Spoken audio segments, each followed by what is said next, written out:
नमस्कार दोस्तों, स्वागत है आपका फिर से एक नए वीडियो में। तो दोस्तों, मेरे सब्सक्राइबर ने मुझसे एक सवाल पूछा था कि जो भी वीआरएस ओपटीज है, जिन्होंने वीआरएस लिया हुआ है, ठीक है, जिन्होंने रिटायरमेंट से पहले रिटायरमेंट ली है, अपने जो भी कार्यरत कर्मचारी के पूरे अवधि होने के पहले ही रिटायरमेंट ले ली, यानी कि जो वीआरएस ओपटीज बन गए, उन्होंने वीआरएस ले लिया है, तो उनको फुल एंड फाइनल उनका एक्स ग्रेशिया जो उनको मिलता है, जो फुल एंड फाइनल जो पेमेंट जो सेटलमेंट मिलता है, वो उनको मिल गया है। ठीक है, फिर भी उनको पेंशन संशोधन या फिर उसके एरियर के लिए इंतजार क्यों करना चाहिए, या फिर क्यों कर रहे हैं वीआरएस ओपटीज। ठीक है, तो आज इस वीडियो में यही आपको बताने वाला हूं कि जो वीआरएस ओपटीज है, ठीक है, उन्होंने एक्स ग्रेशिया लेने के बाद भी वो पेंशन संशोधन या फिर एरियर का इंतजार क्यों कर रहे हैं, या फिर उनको क्यों करना चाहिए। ठीक है, तो फिलहाल आप चैनल पर नए हो तो सब्सक्राइब करें। मेरा नाम है सुनील विश्वकर्मा। जानकारी यूजफुल लगे तो लाइक करके जरूर जाना। चलिए दोस्तों, बढ़ाते हैं वीडियो को आगे।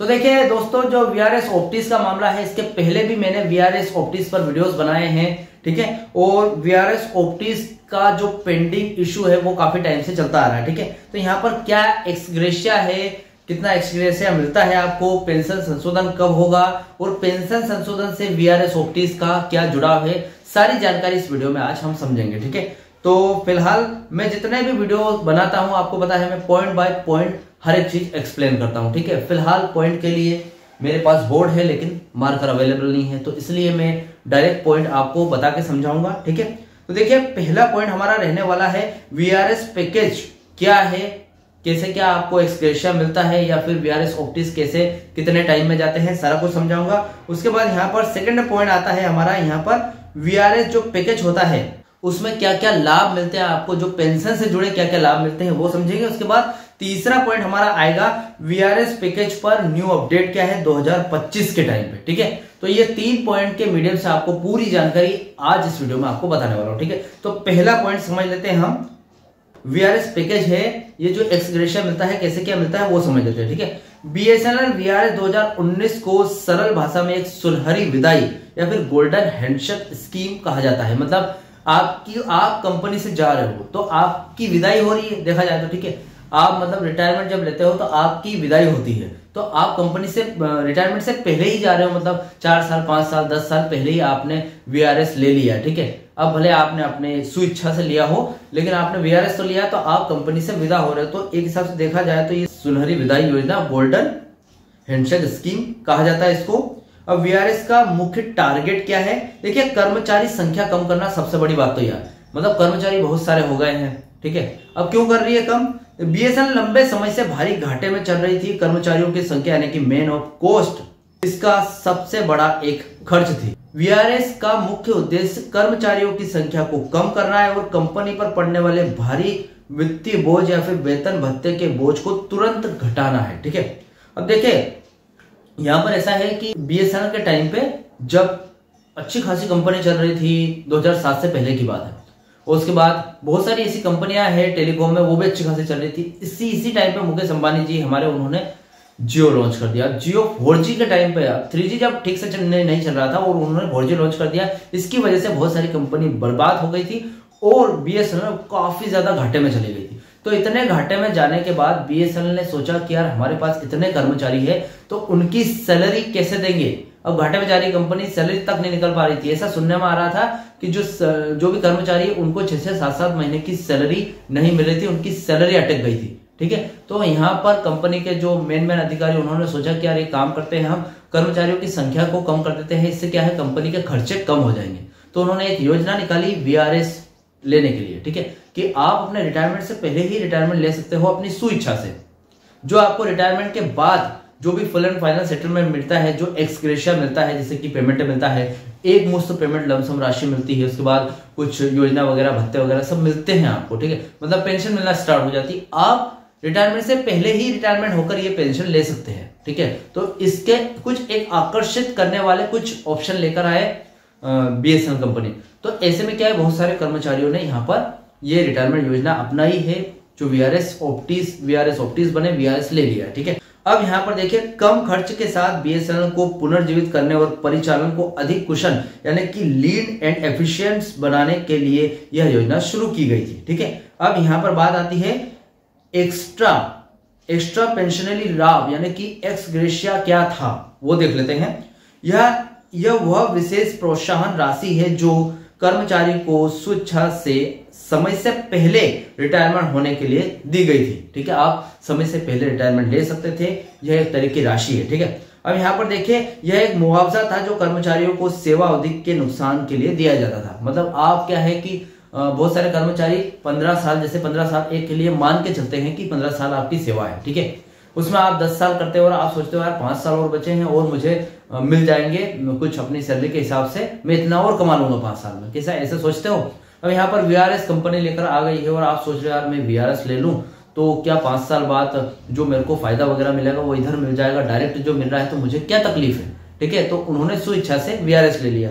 तो कुछ इस तरह का मुआवजा लेकर आए थे ताकि आपको क्या है उधर समय जो आपका 5 साल में आपको जितनी सैलरी मिलनी थी वो एक साथ मिल जाएगी आपको, तो कौन 5 साल करना चाहेगा। तो ऐसा आकर्षक ऑफर लेकर आई थी कंपनी। ठीक है, अब देखिए भुगतान का तरीका क्या था, कैसे भुगतान किया गया है। यह राशि एक बार में वन टाइम पेमेंट दी गई थी, इसे पेंशन या ग्रेचुइटी जैसे नियमित लाभों से अलग रखा गया था। मतलब ये जो एक मुश्त आपको लमसम पेमेंट दिया गया था ये ग्रेचुइटी और आपकी पेंशन उससे अलग थी। ग्रेचुइटी और पेंशन मिलना अभी बाकी थी। ठीक है, अब यहाँ पर कैलकुलेशन, एक्स ग्रेशिया की कैलकुलेशन एक विशिष्ट फॉर्मूले पर आधारित थी। मोटे तौर पर यह शेष सेवा अवधि के लिए जो वेतन एक निश्चित प्रतिशत था। ठीक है, आपको 5 साल, जैसे मैंने बताया आपको 15 साल की आपकी जॉब थी, उसमें 10 साल आपने किया और 5 साल का जो आपको वेतन मिलना था हर महीने उसका एक निश्चित प्रतिशत जोड़ लिया गया था और वो आपको एक मुश्त राशि दी गई। ठीक है, अब देखिए एक कर्मचारी प्रत्येक पूर्ण किए गए सेवा वर्ष के लिए 35 दिन यह वेतन और शेष बचे प्रत्येक वर्ष के लिए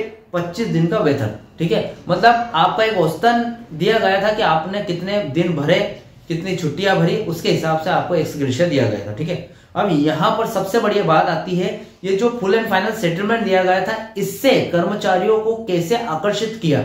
आकर्षित होने का एक सबसे बड़ा कारण है कि टैक्स छूट, मतलब आपको इनकम टैक्स की पूरी छूट मिलेगी। ठीक है, अब ऐसा है कि आपको जब भी सेवानिवृत्ति मतलब रिटायरमेंट के बाद जब एक मुश्त राशि मिलती थी तो उस पर कुछ टैक्स लग जाया करता है कि इतना टैक्स लगा है आपका, इतना आपको अगर लमसम पेमेंट 25 लाख रुपए मिल रहा है तो उसका इतना टैक्स कटेगा।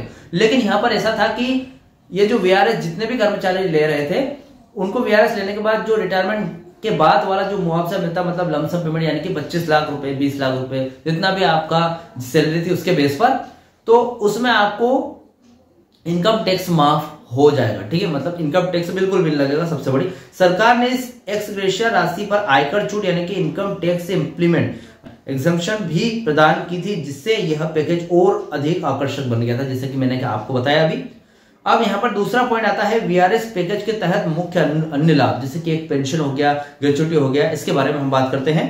एक्स ग्रेशिया के अलावा वीआरएस लेने वाले कर्मचारियों को उनके सभी सामान्य सेवानिवृत्ति लाभ भी मिलेंगे, जैसे कि पेंशन मिलता है आपको, जैसे कि जो भी रिटायरमेंट लाभ मिलते हैं, पेंशन मिलता है, ग्रेचुइटी मिलती है और भी बहुत सारी सुविधाएं मिलती है, तो ऐसा इसमें भी मिलेगा। पेंशन के बारे में बात करें तो बीएसएनएल के पेंशन नियमों के अनुसार कर्मचारियों को उनकी पूरी सेवा अवधि यानी कि वास्तविक और वीआरएस लेने के कारण जोड़ी गई अवधि के आधार पर मासिक पेंशन मिलनी शुरू हुई। ठीक है, मतलब आपने आज वीआरएस ले लिया, उसके बाद कुछ वीआरएस के ठीक बाद आपको, जैसा कि जो रिटायरमेंट कर्मचारियों को कैसे कागजात जमा करने के बाद उनको पेंशन मिलना स्टार्ट होती है, वैसे आपको यहां पर भी पेंशन मिलना स्टार्ट हो गई। ग्रेचुइटी, सेवा समाप्ति पर देय ग्रेचुइटी का भुगतान किया गया। सेवा समाप्त जब भी हुई आपकी, वीआरएस ले लिया आपने, तो ग्रेचुइटी का भी आपको भुगतान किया गया उस टाइम। छुट्टी की नकदीकरण, जैसे जमा की गई छुट्टियों का नगद भुगतान भी किया गया। मतलब सरकारी कर्मचारियों को मिलता है आपकी जितनी छुट्टियां होती है और लीव वगैरह जितनी भी आपने लेते हैं वो उसका लास्ट में आपको एक पेमेंट मिल जाता है एक मुश्त। ठीक है, तीसरा पॉइंट आता है हमारा वीआरएस पैकेज पर न्यू अपडेट क्या है 2025 की। ठीक है, ये जानना बहुत जरूरी है क्योंकि ये जो मैंने अभी आपको बताया वीआरएस पैकेज क्या है, कब से शुरू हुआ, ये 2019 या 2017 से रिलेटेड बातें हैं। ठीक है, अभी फिलहाल यहाँ पर न्यू अपडेट क्या है वो देख लेते हैं। वीआरएस पैकेज और इससे जुड़े लाभों पर मुख्य अपडेट है, खासकर एक्स ग्रेशिया के भुगतान के संबंध में। देखिए एक्स ग्रेशिया के भुगतान पर न्यू अपडेट क्या है वो देख लेते हैं। वीआरएस 2019 के तहत 78,500 कर्मचारियों ने सेवानिवृत्ति ली थी, यानी कि रिटायरमेंट हुए थे 78,500 कर्मचारी। उनकी एक्स ग्रेशिया राशि या भुगतान किस्तों में किया गया था। देखिए उनका जो एक्स ग्रेशिया राशि है या फिर जो भी भुगतान को किया गया था वो एक साथ एक मुश्त नहीं किया गया था, किस्तों में किया गया था। ठीक है, कुछ भी इंस्टॉलमेंट देकर कि यार जैसे अब आपको पता है किसी एक कर्मचारी को अगर 10 लाख रुपए मिलता है, ठीक है, फुल एंड फाइनल सेटलमेंट, तो 78,500 कर्मचारियों को कितना पैसा देना पड़ेगा वो तो देखिए। तो ये देखा जाए तो कुछ भुगतान, कुछ जो भी उनको दिए गए थे फुल एंड फाइनल सेटलमेंट, ये किस्तों में दिया गया था, ठीक है। अब फिलहाल भारत सरकार ने एक्स ग्रेशिया के सभी बकाया किस्तों का भुगतान पूरी तरीके से कर दिया है। अब एक्स ग्रेशिया के मद में कोई भी राशि बकाया नहीं है, ठीक है। मतलब जितने भी पेमेंट देना था वो दे चुकी है सरकार, अब कोई भी राशि बकाया नहीं है। वीआरएस पैकेज एक्स ग्रेशिया का भुगतान सफलतापूर्वक हो चुका है, ठीक है। अब पेंडिंग क्या है? जब सब कुछ दे दिया है तो पेंडिंग चीज क्या है, किसके लिए यहाँ पर वीआरएस ओप्टिस इंतजार कर रहे हैं? वीआरएस ओप्टिस को क्या नुकसान हो रहा है? यहाँ पर पेंशन संशोधन से जुड़ाव है, ठीक है। जो भी पेंडिंग है पेंशन संशोधन काफी टाइम से, उससे इसका जुड़ाव है। कैसे? देखिए, जैसा कि पहले चर्चा की गई थी, वीआरएस धारक अब पेंशन भोगी है। जैसे कि पहले कर्मचारी थे, उन्होंने वीआरएस ले लिया, अब वो पेंशनर्स बन गए हैं, ठीक है। इसलिए वे भी 119.5% आईडीए मर्जर और पेंशन संशोधन के लिए लड़ रहे थे। आपको पता है, मैंने इसके पहले वीडियोस बनाए 119.5% पे कि क्या है 119.5%, कब आपको ये आईडीए मिला था। 2017 के टाइम पे मिला था। वैसे आपको बता दूं 2017 के टाइम से ये आईडीए का जो एरियर है वो काफी टाइम से पेंडिंग है। उसके लिए बीएसएनएलयू काफी संघर्ष कर रही है, मैनेजमेंट पर दबाव डाल रही है कि जो वो पेमेंट रह गया था कर्मचारियों को वो उनको मिलना चाहिए, जो एरियर बकाया राशि रह गई थी वो मिलना चाहिए, ठीक है। तो वो मैंने वीडियोस बनाए, आप चेकआउट कर सकते हैं। तो 119.5% आईडीए मर्जर और पेंशन संशोधन के लिए काफी लड़ रहे हैं। अब जो एरियर है पेंशन संशोधन लागू होने पर वीआरएस धारक भी 1 जनवरी 2017 से दे एरियर के हकदार होंगे, ठीक है। अब देखिए, पेंशन संशोधन में इनका एरियर 1 जनवरी 2017 से पेंडिंग है, तो वो कर्मचारियों, सभी कर्मचारियों को मिलेगा, लेकिन सभी कर्मचारियों और पेंशनर्स को मिलेगा। लेकिन जो वीआरएस धारक है, वीआरएस ओप्टिस है, जिन्होंने वीआरएस ओप्टिस लिया है अपनी स्वेच्छा से, वो भी पेंशनर्स बन गए, तो उनको भी 1 जनवरी 2017 का जो एरियर है बकाया राशि वो भी उसके हकदार है और वो भी उनको मिलेगा, ठीक है। अब देखिए, फिलहाल स्थिति यह मामला अभी भी डोट में लंबित है, यानी कि पेंडिंग है, कानूनी रूप से हाई कोर्ट में विचाराधीन है। वीआरएस धारकों के लिए सबसे बड़ा लंबित मुद्दा है, ठीक है। मतलब पेंडिंग इशू है सबसे बड़ा वीआरएस धारकों के लिए। देखिए, डोट की बात करें तो डोट ने मना कर दिया है सीधा सा कि भैया 119.5% के ये जो एरियर बकाया ये मैं नहीं दूंगा, ठीक है। इसके लिए मुझे भले हाई कोर्ट में जाना पड़े या सुप्रीम कोर्ट में। इसी पर बीएसएनएल ने भी जवाब दे दिया, भैया कि आप कहीं भी जाओ, हम उससे बड़े हाई कोर्ट या फिर सुप्रीम कोर्ट में जाएंगे और इसे लेकर रहेंगे, ठीक है। तो जो वीआरएस धारक यानी कि पेंशन है, उनका भी ये मुद्दा है, ये भी अगर पात्र है तो इनके लिए भी ये लड़ाई है, ठीक है। इनको भी वो जो बकाया राशि है, एरियर है 119.5% आईडीए का एरियर है, वो मिलना चाहिए, ठीक है। तो फिलहाल ये मुद्दा काफी बड़ा है। तो वीआरएस ओप्टिस और पेंशन संशोधन को लेकर ये जो जानकारी थी, इससे रिलेटेड कोई भी डाउट क्वेश्चन वगैरह तो मुझे कमेंट बॉक्स में कमेंट कर सकते हैं। वीडियो अच्छा लगा तो वीडियो को लाइक कमेंट से जरूर करें। मिलते हैं दोस्तों नेक्स्ट वीडियो में। सी यू सून।